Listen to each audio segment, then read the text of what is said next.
Okay, we're looking at problem number 1. The first thing we need to ask ourselves is what is happening to x. Now when we look at this problem, it's written a little bit differently. We see -8 plus x. So really something is not being done to x, something is being done to -8 because x is being added to -8.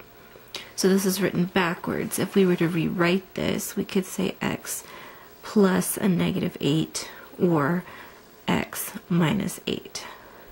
We're always going to refer back to our order of operations right here off to the right hand side. Order of operations, please excuse my dear Aunt Sally, parentheses, exponents, multiplication, division, addition, and subtraction. So again, we ask ourselves, what's being done here? We have a -8 and a positive x. We want the x to be positive, so right now the x is fine. The one thing we need to move is the -8. So we have to ask ourselves, what's the opposite of a -8? Because the negative is really acting as a subtraction sign right now. So the opposite of a negative, we see down here, we have our addition and subtraction. So if it's acting as a subtraction, the opposite would be addition, which is located right next to it, or to the left of subtraction. So the opposite of a -8 is a positive 8.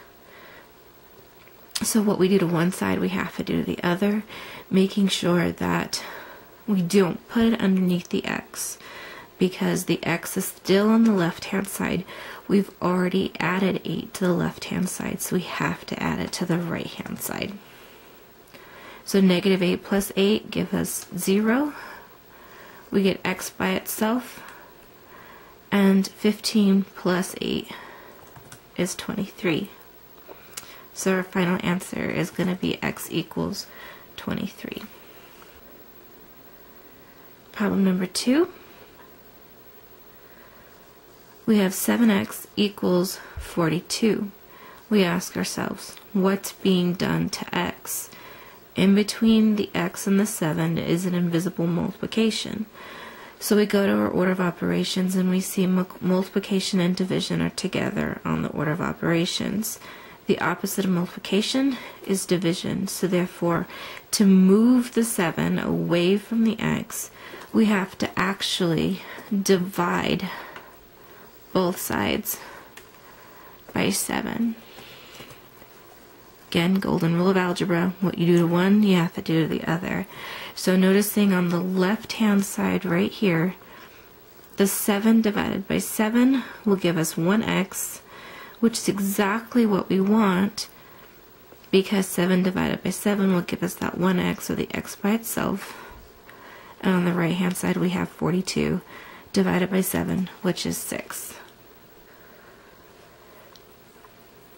Here we see 4/5 x equals 16. We ask ourselves, what's being done to x? X is being multiplied by 4/5.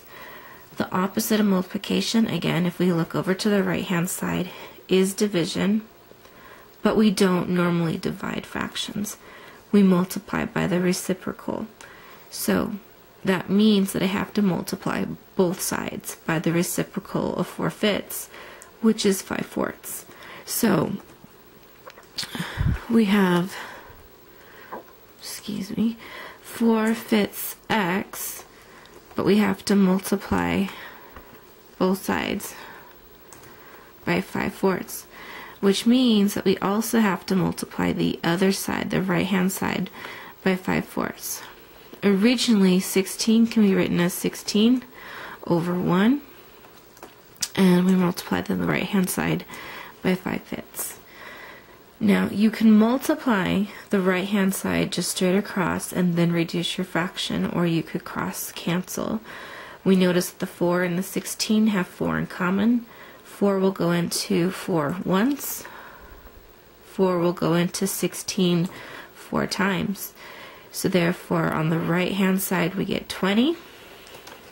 On the left-hand side, the 4's on the diagonal do cancel out with each other, and the 5's on the diagonal do cancel out with each other. In other words, if we were to multiply this straight across, we get 20 over 20, and 20 over 20, or 20 divided by 20, is just 1, which is the 1x that we want.